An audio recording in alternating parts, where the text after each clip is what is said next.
첨단 산업에 150조 원을 투자하는 국민성장펀드가 닻을 올렸습니다. 한국형 엔비디아 같은 기업을 만들기 위해 조성되는 국민성장펀드 규모가 대폭 확대됩니다. 나라의 미래 먹거리를 마련하기 위해 조성되는 150조 프로젝트 국민성장펀드가 윤곽을 드러냈습니다. 내 돈이 AI와 반도체 등 국가대표 산업의 엔진이 되고 정부는 그 대가로 파격적인 혜택을 약속한 건데요. 성장펀드에 3년 이상 투자할 경우 투자 금액에 따라 최대 40%의 소득공제 혜택이 주어진다는 것. 또한 손실이 나더라도 정부 자금으로 메워준다는 사실. 원금 보장은 되는 건가요? 손해보는 건 아닌지 걱정됩니다. 누구나 다 가입하고 혜택을 받을 수 있는 건가요?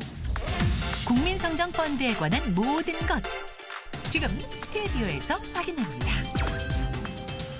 야, 이게 영상으로 봤는데도 어렵네요. 국민 참여형 국민성장펀드 세제 계획안이 지난주에 발표가 됐습니다. 이 국민성장펀드가 일단 도대체 뭐예요? 네, 국민의 자금을 모아서 그 자금을 미래 성장 가능한 산업에 집중시켜 보겠다. 소위 AI라든가 반도체라든가 이런 산업을 더 일으켜야 돼요. 그래서 우리나라는 더 미래 산업을 육성하고 그것을 통해서 더 추가적으로 성장 도약할 수 있겠죠. 대신에 국가가 성장하면 뭐합니까? 우리 국민이 가난하면요. 안 되겠죠. 그 성장에 따른 수익을 국민들과 양분하겠다라는 것이고요. 여기서 중요한 관전 포인트는 뭐냐면요. 정부가 투자 위험을 우선 부담합니다. 그래서 첫 번째, 안정성이 있는 거예요. 손실을 우선 부담한다는 그런 관점에서 위험을 최소화하는 것이고요. 단순히 애국심을 호소하는 것이 아니라 국가는 국가대로 성장하고 또 개인, 국민도 같이 돈을 버는 그런 구조를 고민한 것이라고 생각해 보시면 되겠습니다. 알겠습니다. 알겠는데요. 그런데 말입니다. 잠시만요. 예리한 질문할 때만 좀 안경을 쓰는 버릇이 있어가지고. 아이고, 예리해라. 아니 이게 위험 부담 적은 거 좋단 말이에요. 네네. 근데 위험하지 않으려면 그냥 가만히 있으면 원래 안 위험하거든요. 그러니까 뭔가 이렇게 수익이 나야 내 주머니가 좀 두둑해지고 기분이 좋은 거 아니겠습니까? 이거 국민 성장 좋은데요. 이거 애국심만으로 투자하기에는 좀 나는 좀 애국심이 살짝 약하지 않나. 애국심이 부족한 아유 분이시죠. 노인이 오셨네요. 네, 노안이 오셨어. 예. 맞나요, 이게? 자, 한번 예를 들어볼까요? 네. 우리나라 성장률이 25년에 1%였어요. 올해 성장률 기대치가 1.8%예요. 근데 엔비디아의 실적이 몇 퍼센트 증가한지 아십니까?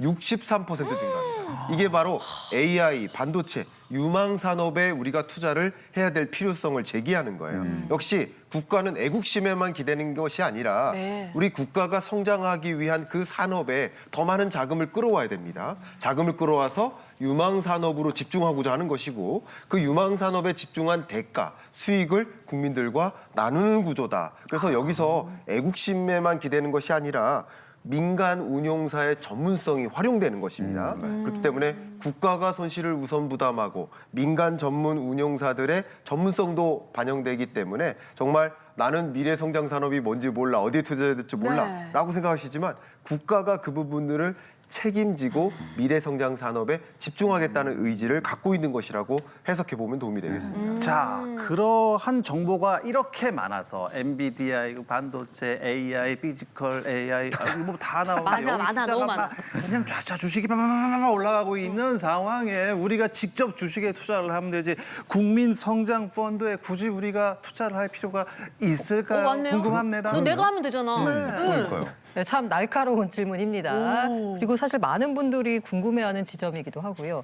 이 반도체나 AI에 투자한다라는 점에서요. 주식 투자, 국민 성장 펀드 좀 비슷한 부분이 있습니다. 그런데 방식과 구조가 다릅니다. 이 주식 투자요. 이미 상장된 기업의 주식을 사는 거잖아요. 그 주가에 베팅하는 겁니다. 변동성, 조정 위험 그대로 노출이 됩니다.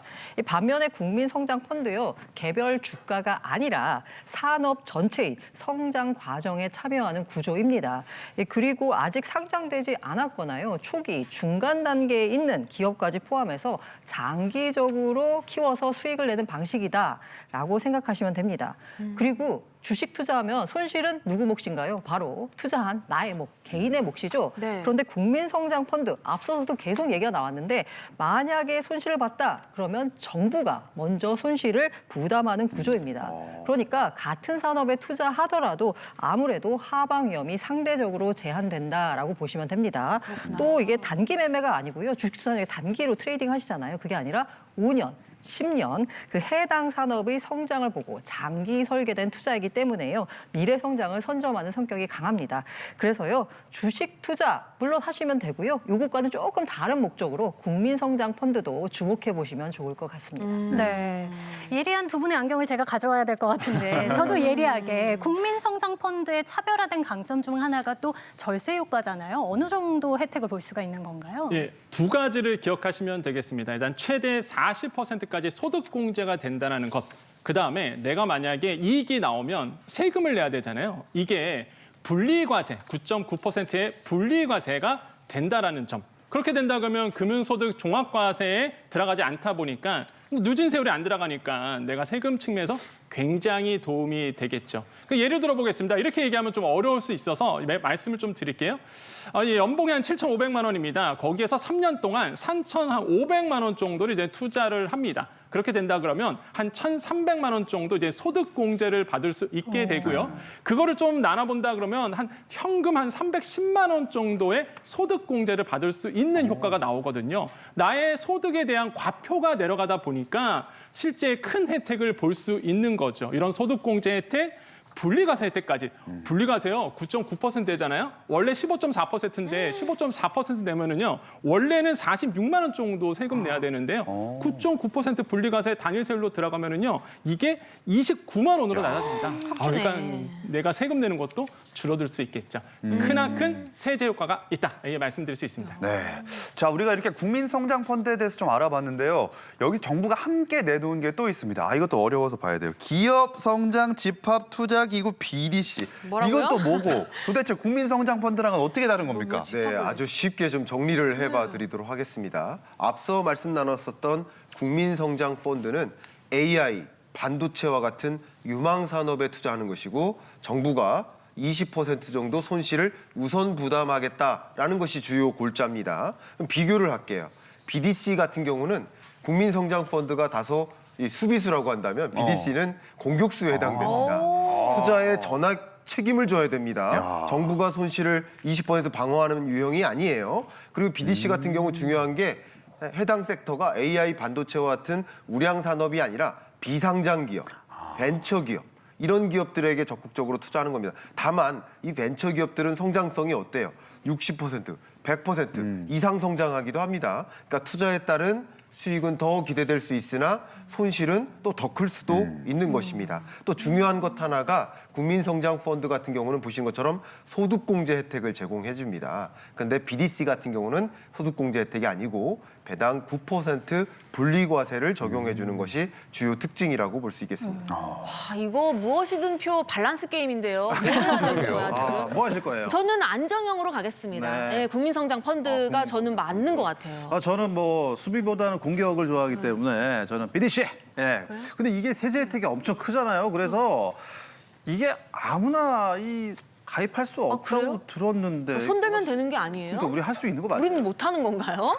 여러분 걱정하고 계신데 두 분은 걱정 안 하셔도 됩니다.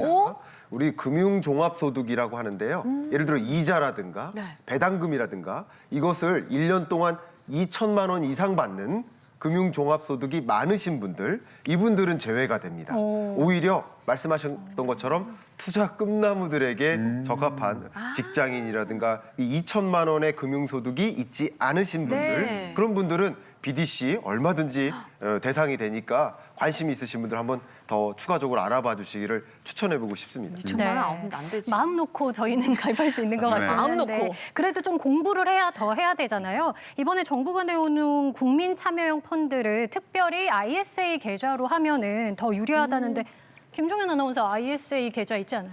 계좌는 터놓긴 했는데 뭐 많이 사용하고 있지는 사실 않아요. 근데 이번에 그 국민성장펀드랑 연계해서 ISA가 또 개편이 됐다고 하더라고요. 일단 ISA 계좌 모르시는 분들이 있을 것 같아서 네. 간단하게 말씀드리자면요. 예금, 적금, 주식, 펀드, 성격이 다른 여러 금융 상품을 하나의 바구니에 모아서 관리하면서 거기에 번 돈에 대해서 세제 혜택을 주는 이른바 절세 종합 선물 세트 계좌다라고 이해하시면 됩니다. 그런데요, 이번에 더 강력한 혜택으로 돌아옵니다. 새로운 ISA는요, 주식, 펀드, 그리고 국민성장펀드, 앞서서 말씀드렸던 BDC 같은 국내 성장형 상품을 담았을 때 세제 혜택이 더 커집니다. 기존 ISA는요, 그러니까 벗는 돈에 붙는 세금을 덜 떼가는 계좌라고 보시면 되는데요. 이 국민성장 ISA는 여기에다가 넣을 때도 세금 먼저 깎아주고 그리고 번 돈에 대한 세금도 덜 떼간다라는 그런 계좌다라고 이해하시면 됩니다. 그래서 국민성장 펀드를 그냥 하시는 게 아니라 일단 IS 계좌로 담습니다. 그러면 투자할 때 국민성장펀드의 소득공제 혜택 받을 수 있죠. 그리고 운영하면서는 ISA의 낮은 세율 혜택을 받는 순차적 절세 효과를 노릴 수 있습니다. 간단히 말해서요, 투자자 입장에서는 국가가 밀어주는 유망 산업에 투자하면서 세금 혜택까지 극대화할 수 있는 주목할 만한 상품이다라고 볼 수 있습니다. 들으면 들을수록 안 할 이유가 없는 것 같은데요. 네. 당장 가입을 하고 싶은데 이게 IS 계좌가 기존에 있던 사람은 그걸로 해도 되는지 아니면 다 해지하고 새로 가입해야 되는지를 모르겠어요. 네, 해지할 필요가 없습니다.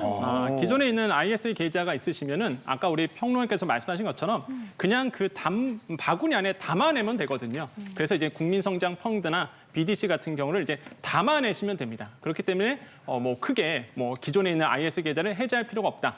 다만 이제 정부가 하반기에 생산적 ISA 계좌를 이제는 만들 계획으로 있거든요. 그런 것도 중복 가입이 되도록 지금 추진되고 있습니다. 그래서 따로 생산적 IS 계좌가 나온다 하더라도 같이 가입하셔서 또 운영할 수 있기 때문에 이런 것들도 체크하시면 되겠습니다. 네.